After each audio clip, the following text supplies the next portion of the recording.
Hello students, welcome back to your economics class.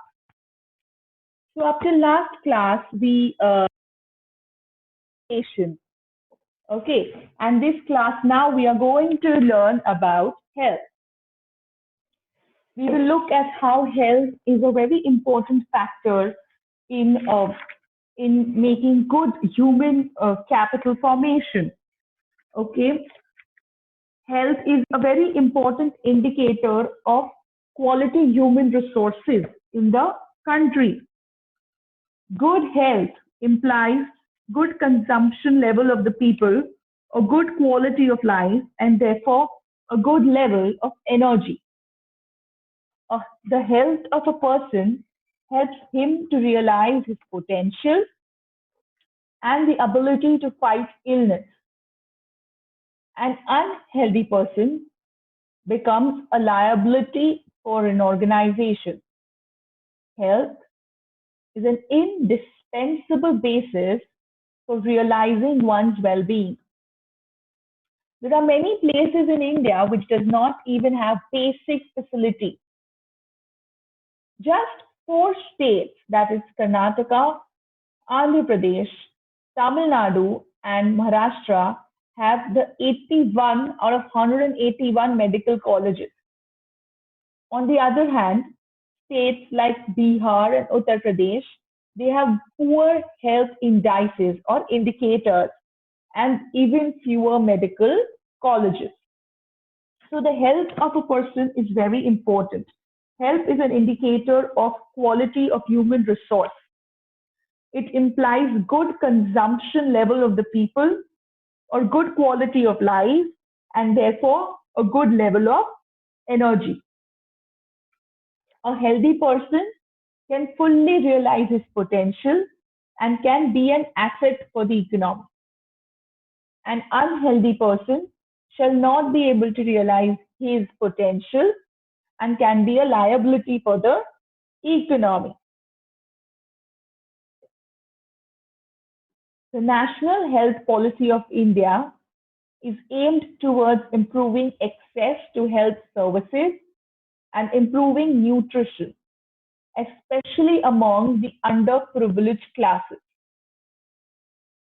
The government health system is composed of many tiers of hospitals.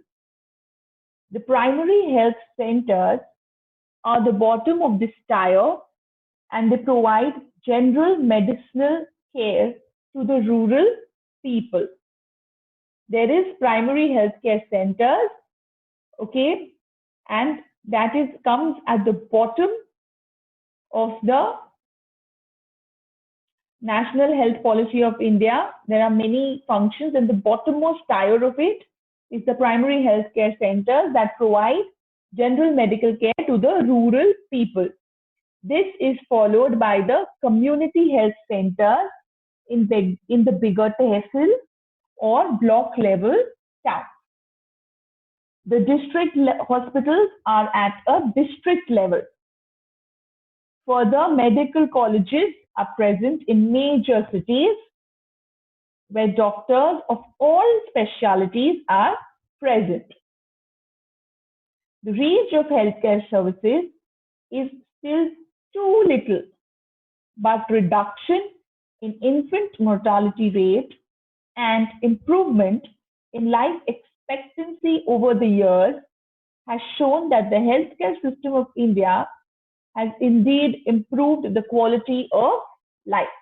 So we can see some positivity, we can see a little upward curve, but it is not very drastic and it's not definitely not up to our level of satisfaction. So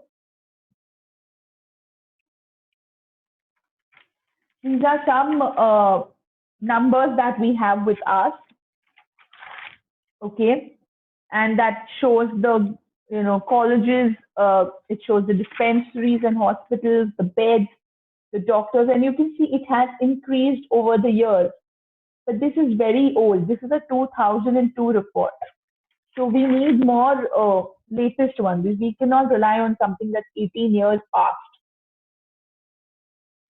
Okay. People enjoying good life They are naturally more efficient than those who are struggling with ill health. Similarly, people with good health find themselves fit to work with those with while the ones with ill health only suffer and sloth. There is a big difference. This health, it contributes to the development through high efficiency. People who are healthy, they will definitely be more efficient. The people who are healthy will also have a higher degree of employment. They will be employed for a longer period of time. And people who are healthy will give you more productivity in any organization. Our country does not show good performance health wise due to mass poverty and low level of consumption. A large number of people do not enjoy good health.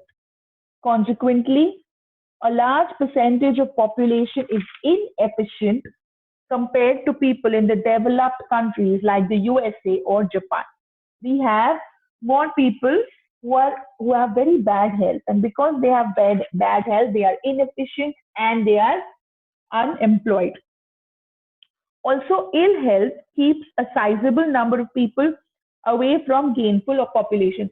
Obviously, if you have to hire a servant, or you're supposed to hire a help, or you're supposed to hire a chauffeur, for any reason, even if you have to hire someone in your office, you're not going to hire a person who is ill. Okay, and you're not going to like the person who falls ill very often because they will be missing so much work. Okay, so health is a very important indicator of human resource in a country. Ill health keeps a sizable, that means a big amount of people away from occupation. It's an obvious hindrance in the process of growth and development. So, health of a person helps to realize the potential and ability to fight illness.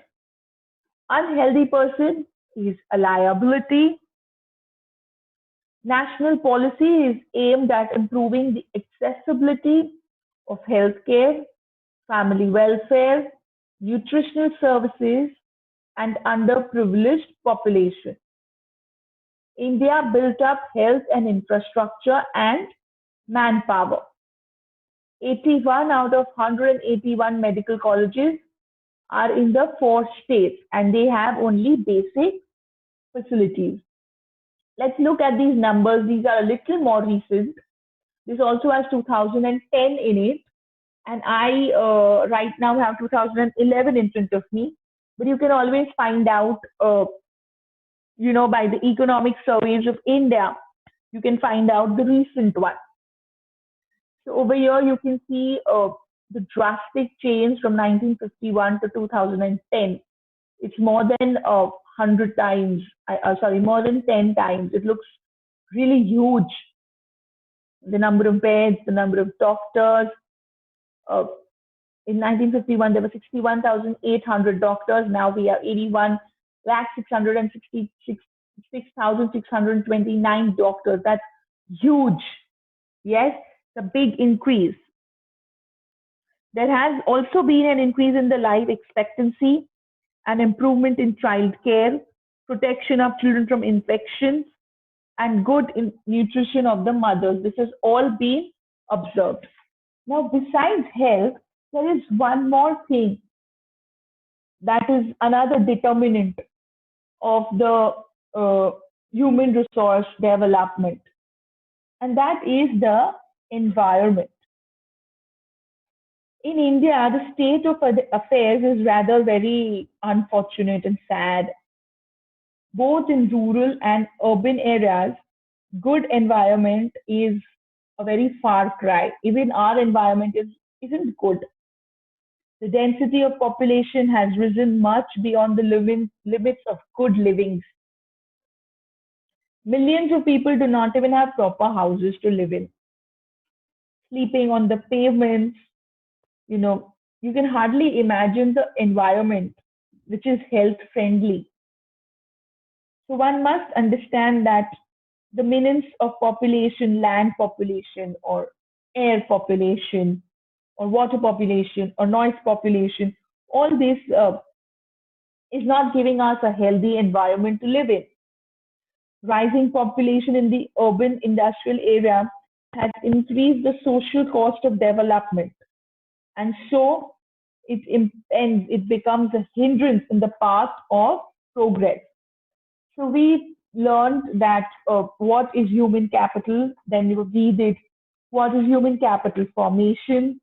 Then we saw the economic activities that are market and non-market activities, economic, non-economic activities. Then you all have done the economic activities and producing sectors of an economy, that is primary sector, tertiary sector, and secondary sector. And then now you all saw the two circles of growth, that is the virtuous circle and the vicious circle. Finally, now we are learning the role of education, health, and environment in human resource development. We did education last time, and we did health and environment this time. Okay, so with this, I'm going to end today's class. I'm going to stop this class here. Stay home, stay safe, take care, and keep learning. Thank you.